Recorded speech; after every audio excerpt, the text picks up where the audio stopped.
Ce podcast vous est proposé par Philippe Massol. Bonjour.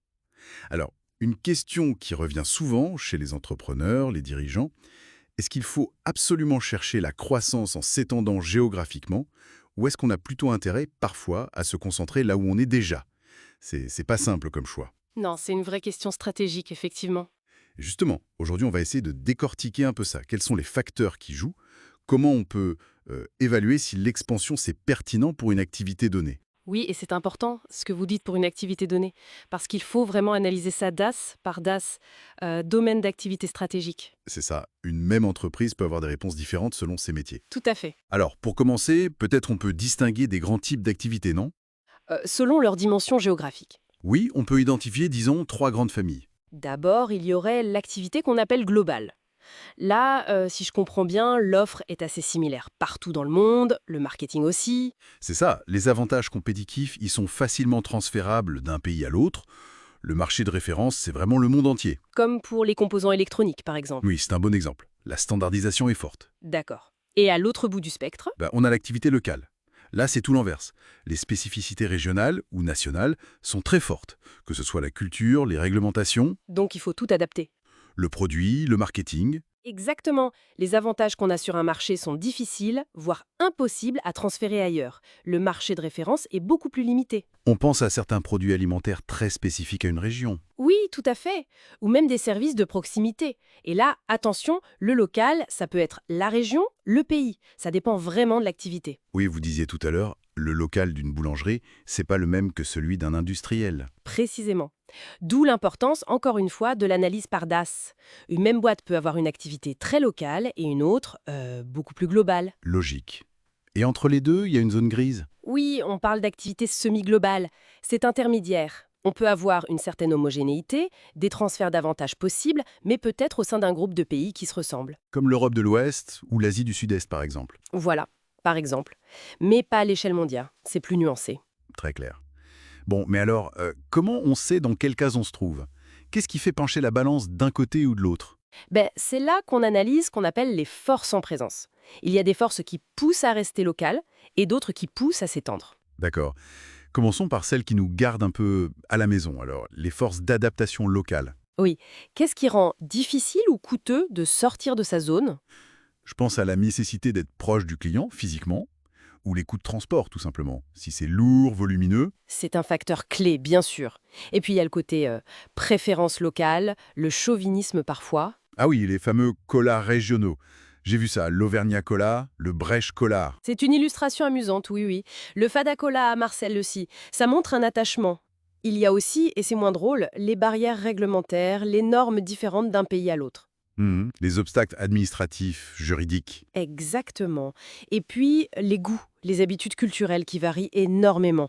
Ce qui plaît ici ne plaira pas forcément ailleurs. Sans oublier la difficulté parfois de toucher le client final dans un nouveau marché. Faut reconstruire un réseau, une notoriété. Tout à fait. Et ça implique souvent un marketing très spécifique à chaque zone, ce qui coûte cher.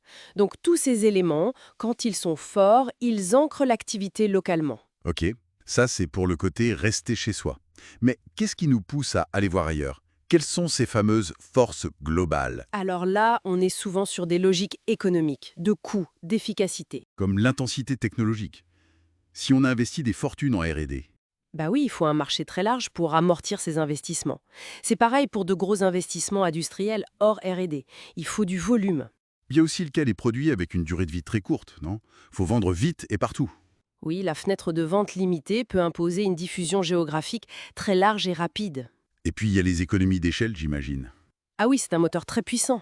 Sur les achats d'abord. Plus on achète en gros, mieux on négocie. Logique. Dans la production ensuite. Une grosse usine qui tourne à plein régime dilue les coûts fixes sur chaque unité produite. Ça réduit le coût unitaire. D'accord. Et même en marketing. Si on peut avoir un message unique, ou presque, sur une très large audience, ça coûte proportionnellement moins cher que de multiplier les campagnes locales très spécifiques.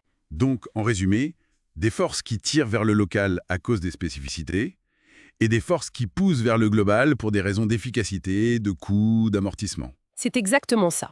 L'enjeu, c'est d'évaluer, pour chaque DAS, l'intensité relative de ces deux types de forces. Et une fois qu'on a fait cette évaluation, on en fait quoi concrètement? Comment ça nous aide à décider?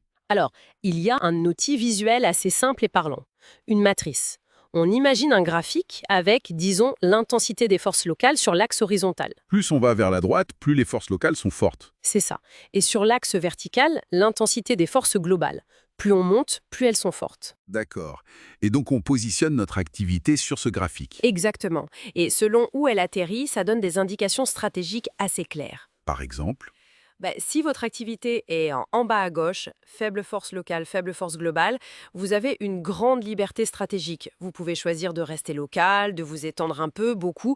C'est assez flexible. le champ des possibles est ouvert. Voilà. Maintenant, si vous êtes en bas à droite, forte force locale, faible force globale. Là, on est plutôt condamné à rester local. Condamner, c'est peut-être fort, mais disons que la vocation naturelle est locale ou régionale. S'étendre loin demanderait de répliquer quasiment tout le modèle, ce qui est très coûteux et risqué. Je vois. Et à l'opposé, en haut à gauche, forte force globale, faible force locale. Ah, là, la pression vers le mondial est énorme. C'est presque une obligation pour être rentable, voire pour survivre. Pensez à certaines startups dans la tech, la biotech. Elles doivent viser le monde d'emblée pour amortir leur R&D et atteindre une taille critique. C'est le fameux Go Global or Go Home. Un peu ça, oui.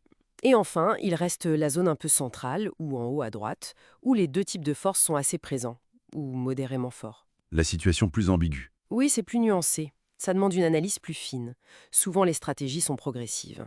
On s'étend par étapes, on adapte son modèle. Il n'y a pas de réponse unique et évidente. Donc, savoir positionner chacune de ces activités sur cette carte, c'est vraiment une étape clé pour définir une stratégie de croissance géographique qui soit lucide, quoi. C'est indispensable, oui, pour éviter de se lancer dans des expansions hasardeuses ou, à l'inverse, de rater des opportunités de croissance rentable. Et peut-être une dernière chose à garder en tête. Oui, une pensée pour la suite. Cette analyse, c'est une photo à un instant T. Mais les marchés, la technologie, les réglementations, les goûts, tout ça évolue. Ah oui, bien sûr. Donc la question devient, comment ces évolutions pourraient-elles déplacer mon activité sur la matrice demain? Une activité très locale aujourd'hui pourrait voir les forces globales augmenter à cause d'une nouvelle technologie, par exemple. Ou l'inverse. Anticiper ces mouvements devient alors crucial. C'est la clé d'une stratégie qui dure, oui. Ne pas seulement regarder où on est, mais où le jeu pourrait nous emmener. Excellente remarque.